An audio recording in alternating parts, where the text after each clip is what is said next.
வாங்க வாங்க, இன்னைக்கு நம்ம பார்க்க போகிறது இந்த அழகான பூக்கோலம் எப்படி ஈஸியாக போடலாம் தாங்க. முதல்ல இந்த ஸ்டென்ஸில் வச்சு சென்டரில் போட்டுக்கலாம். அதுக்கப்புறம் அதை சுற்றி இந்த ஸ்டென்ஸில் வச்சு 5 தடவை போட போகிறேங்க. நம்மளோட பாரம்பரியமான அரிசி மாவு வச்சு தாங்க இந்த கோலத்தை போடுறேன். ஸ்டென்சிலில் அரிசி மாவை போட்டுட்டு இந்த கார்டை வச்சுட்டு அப்ளை பண்ணாலே போதுங்க, ஈஸியாக கோலம் வந்துடும்.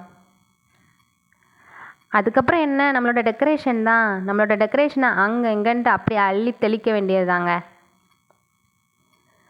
அவ்வளோந்தாங்க, இப்போ நம்மளோட அழகான பூக்கோலம் தயார். இந்த பூக்கோலத்துக்கு நீங்கள் 10க்கு எவ்வளோ மார்க் கொடுப்பீங்கன்னு மறக்காமல் கமெண்ட் பண்ணுங்கள். இப்போ நம்ம கவிதை நேரம். இன்றைக்கான கவிதையை பார்க்கலாமா? காலை ஒளி வந்த நேரம், வாசல் முன் வெள்ளை பேரழகு, சிறுகோடு வளைந்தாலே பெரிய பூவும் பிறக்குது, கையில் மாவு மனதில் சந்தோஷம், வீட்டுக்கு வரும் நல்ல நேரம், வாசலில் பூக்கும் கோலம் வாழ்க்கை முழுதும் வளம்.